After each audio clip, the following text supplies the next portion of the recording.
Hey everyone, welcome back to Beyond Borders, where it is my job to guide you outside of the classroom and into the real world with life-changing insights from some of the world's best teachers, language learners, innovators, and leaders, all here to help you to unleash your highest potential in your English and in your life.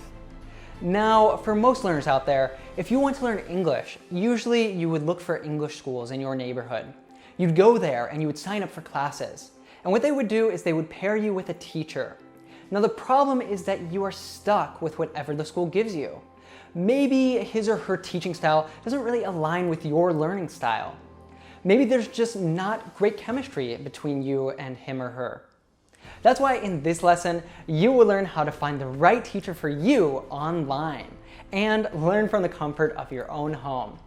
And remember, this is just an excerpt from the Beyond Borders talk show. So if you enjoy this, you can listen to the full interview with Jack for free by clicking the link in the description down below. And if you're new here, we release new lessons every single week to help you to understand fast-speaking natives, to be understood by anyone, and to connect to the world.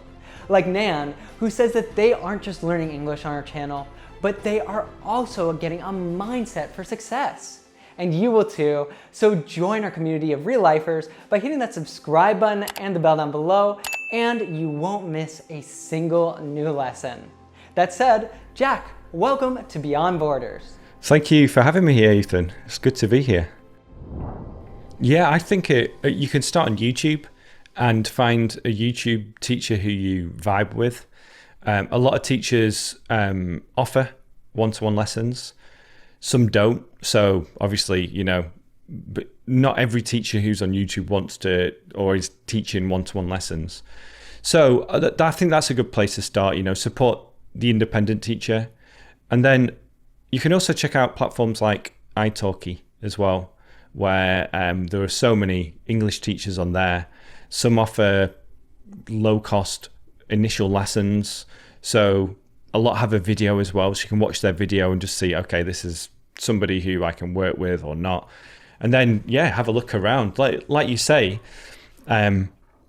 you can find the teacher who is very specific to you and your needs. And going back to what we talked about before with niches and different areas of English to teach, if you're studying for the IELTS exam, there will be an easily accessible IELTS teacher who is very experienced and has a lot of knowledge with this and really can help you, because you might be in an area where there are no teachers at all or no teachers who teach IELTS. So just do a bit of research. I think YouTube's a good place to start, and then italki from there.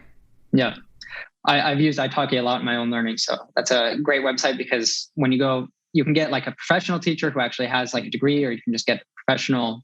You can get a tutor who is someone, I think, who doesn't have a degree necessarily, but still have experience helping people to learn, and they have very good English themselves, or they're a native speaker, depending on what you're looking for.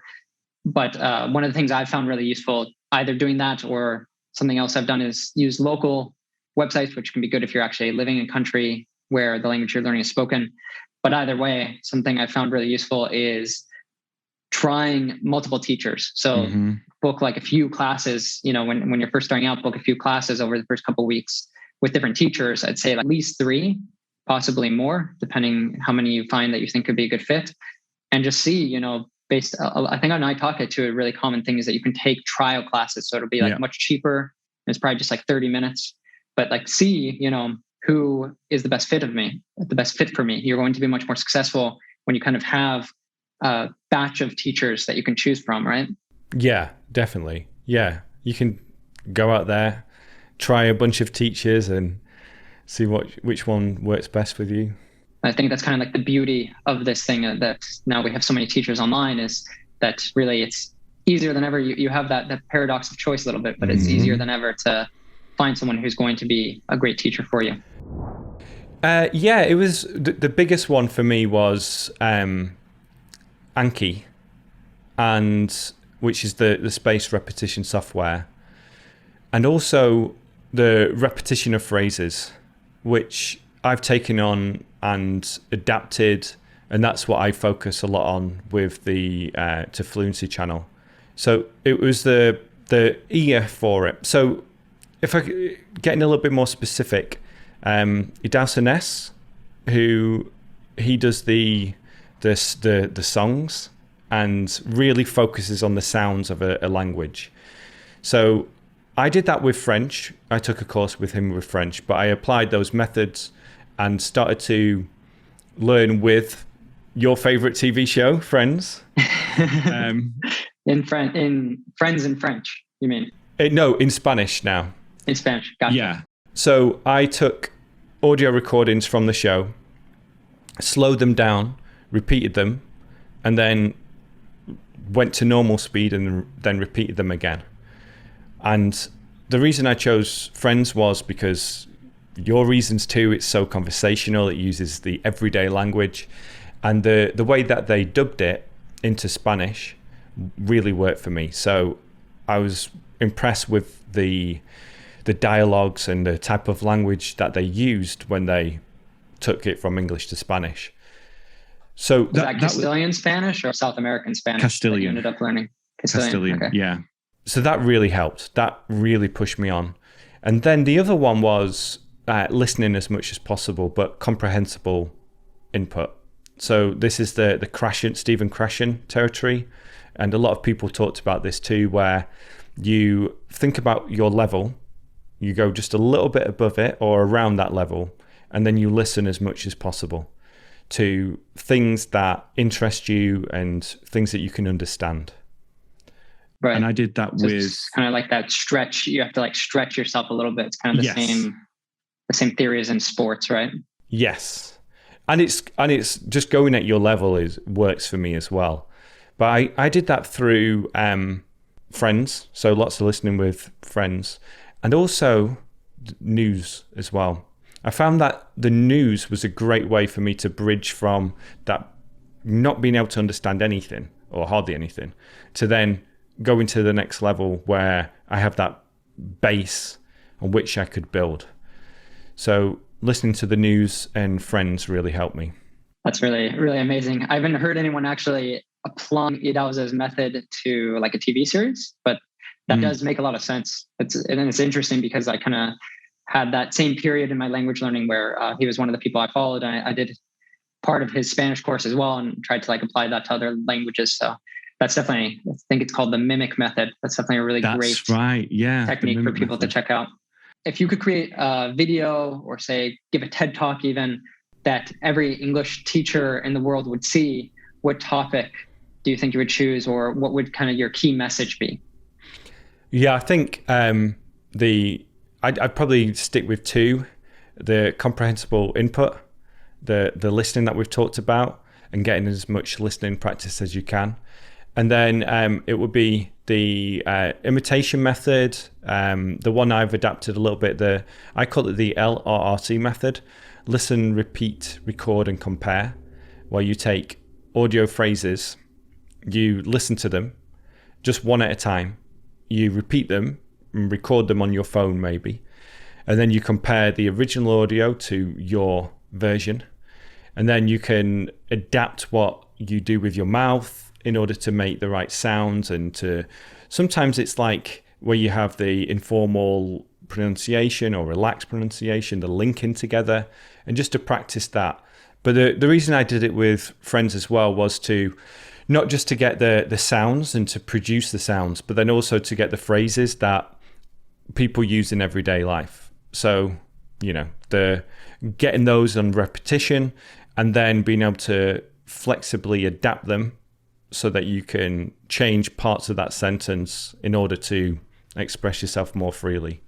And that's doing that method and following that method for a long time.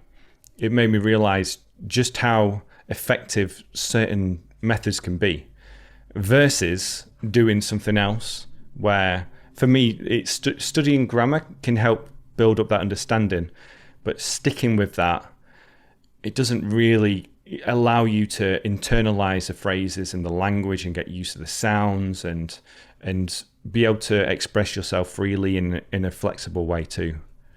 So that it doesn't have that same like motivational factor either. No. It's like if you're watching a TV series and like enjoying, there's like some jokes, you're laughing at it, which kind of gives you those small wins, right? That you're starting to understand the jokes. So it's kind of this sense of pride almost in your progress. Yeah. And if you're just studying grammar or something, using some of those pre-written audios or things which aren't maybe so realistic of things that you would actually encounter in the country, I think that it doesn't give you that same internal motivational push. Yeah, I think that's key, being able to understand it.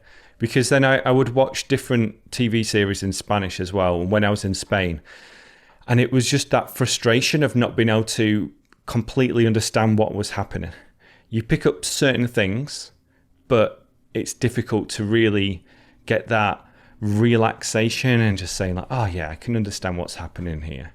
And I think taking a TV series that you've already seen in your native language, so you know the plot, you know what the characters are like, that really helps too with the overall comprehension. Right. So you had watched Friends already in English? Yeah. When it was on TV or when you were younger, right? Yeah, when I was a teenager. Yeah. I found it fascinating how Jack used an American series to learn Spanish. Such a creative solution.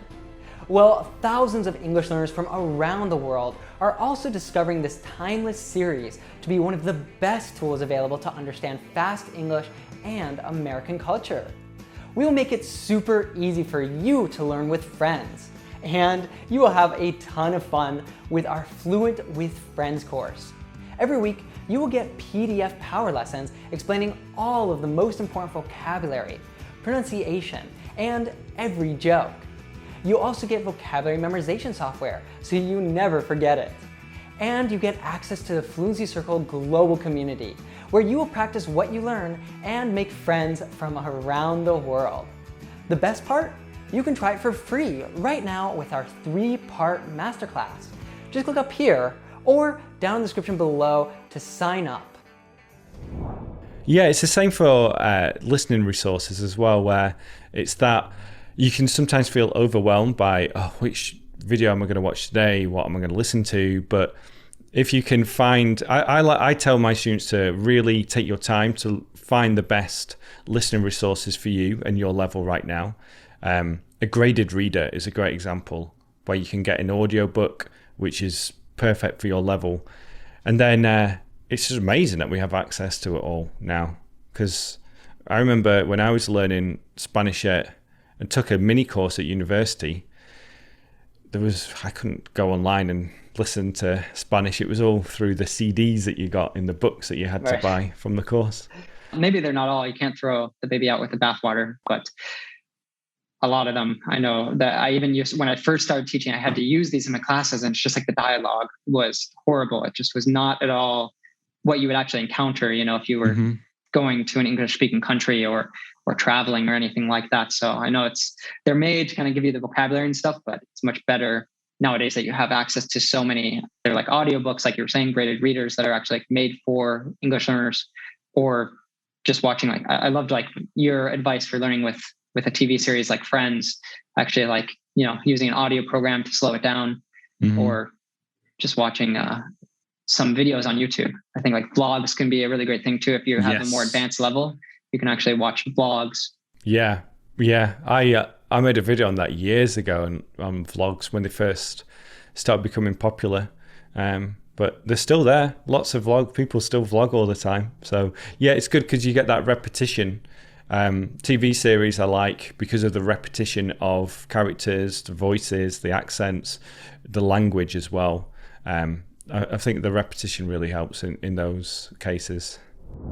Hey, if you're a teacher, or even if you're just a proficient learner and you'd like to start tutoring other learners, then we have another lesson you will find over on our Instagram at reallife.english about how to start teaching English online. Be sure to check that out after you finish this lesson.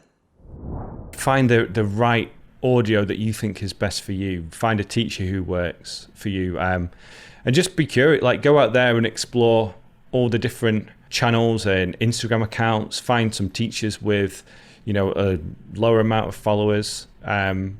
Try them out, share some stuff. But yeah, just be curious about all the learning resources and how you can also learn the different accents, try different accents, and don't worry too much about getting it right or wrong, or which one's best and which one's, which kind of accent you need to do. But yeah, have that curiosity to go out there and learn. Yeah, absolutely love that. I think curiosity is such a great characteristic to have. If you want to learn anything, it's like that's kind of the kindling that you need to light that fire, to light that passion, as you said. Like maybe it doesn't come at the very beginning, but if you have curiosity and you're trying a lot of different things, then eventually you're going to get that passion for something. All right, so it's not just enough to watch a video. You have to take action right away. So I want to challenge you to try out at least one of the things that you learned today right now. Maybe you can search for a teacher and take a couple of trial classes. Or you can use Jack's framework to learn with your favorite TV series. Or listen to a graded reader audiobook. You choose, just do something right now. And if you enjoyed this conversation with Jack, well, there's so much more. And you can listen to the whole amazing interview for free. Just click the link in the description. You will also find links to his 2 channels there if you want to get to know him. And now it's time to go beyond the classroom and live your English. Aw, yeah. Doesn't matter if you only have a limited number of words. The moment you are able to communicate and express your feelings, your thoughts, your emotions, then this is your language too.